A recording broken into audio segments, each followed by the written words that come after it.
సింహాలు సింహాలు వాటి చరిత్ర అవి రాసుకోలేనంత వరకు కూడా వేటగాడు చెప్పేదే చరిత్ర అవుతుంది.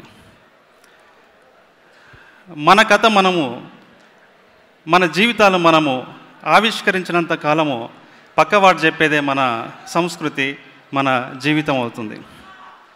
ఈ స్పృహతోనే తెలుగు సినిమా చరిత్రలో గూడవల్లి రామబ్రహ్మం గారు కావచ్చు, రాఘవేంద్రరావు గారి ఫాదర్ ప్రకాష్ గారు కావచ్చు, టి కృష్ణ గారు కావచ్చు, మొన్న సినిమా తీసిన మన సుకుమార్ గారు కావచ్చు, వీళ్ళందరి స్ఫూర్తితోనే నా మూలల్లోకి నేను వెళ్ళి తీసిన సినిమా విరాట పర్వం.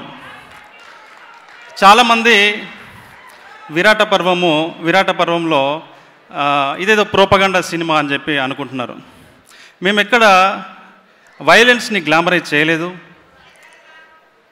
మావో సిద్ధాంతాన్ని ఎక్కడ మేము ప్రోపగండాగా మేము చెప్పలేదు. మరేం చెప్పాము? ప్రేమ దైవం అని చెప్పాము, మానవ స్వేచ్ఛలో ప్రేమ ఒక భాగమని చెప్పాము. ప్రేమకు మించినటువంటి ప్రజాస్వామిక విలువ ఈ భూమి మీద ఏది లేదు అని చెప్పాం. 1990 దశకంలోని ఒక రాజకీయ సంక్షోభంలో, ఒక రాజకీయ మహా సంక్షోభాన్ని క్యాన్వాస్గా చేసుకొని ఆనాటి ఒక హ్యూమన్ కండిషన్ని చర్చించినటువంటి ఒక సబాల్టర్న్ లవ్ స్టోరీ విరాట పర్వం. ఈ విరాట పర్వంలో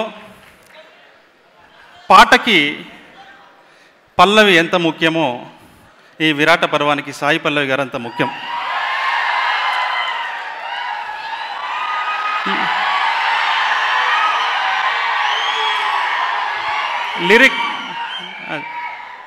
లిరిక్ లేకుండా పాట ఉంటుందా?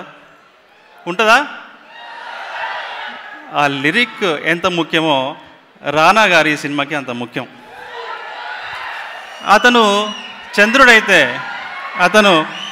చంద్రుడైతే ఆమె వెన్నెల. ఈ సినిమాలో ఉన్నటువంటి 8 కీలకమైనటువంటి పాత్రల్లో 5 కీలకమైన పాత్రలు స్త్రీలే పోషించారు. ఒక్కొక్క పాత్ర ఒక్కొక్క దశలో కథని ఒక్కో మలుపు తిప్పుకుంటూ వెళ్తుంది. ఇంతమంది ఆర్టిస్టులతో పాటు నందిత దాస్ గారు, వీళ్ళందరితో పాటు నాకు సినిమాటోగ్రఫర్ డానీ, దివాకర్మణి, నాగేంద్ర గారు, సురేష్ బొబ్బిలి, వీళ్ళందరూ కూడా ఒక్కొక్కరు చాలా కాంపిటేటివ్ స్పిరిట్తోని ఒకరికంటే మించి ఒకరికి ఇది పనిచేశారు. వీళ్ళందరినీ నాకు ఇచ్చినటువంటి నా ప్రొడ్యూసర్స్కి వాళ్ళిద్దరు నాకు అన్నల్లాగా, నా బ్రదర్స్. వాళ్ళు నాకు ఒక అదృష్టంగా భావిస్తున్నాను. వాళ్ళు నాకు ఈ అవకాశం ఇచ్చారు. వాళ్ళు ఇవ్వటం వల్లే నేను ఈ సినిమా ఇంత బాగా తీయగలిగాను. రేపు 17వ తేదీన మీకు సినిమా రిలీజ్ కాబోతుంది. ఈ స్టేజ్ నుంచి ఒకటి అప్పీల్ చేస్తున్నాను. ఈ సినిమా మీ జీవితంలో అనేక సినిమాలు మీరు చూశారు.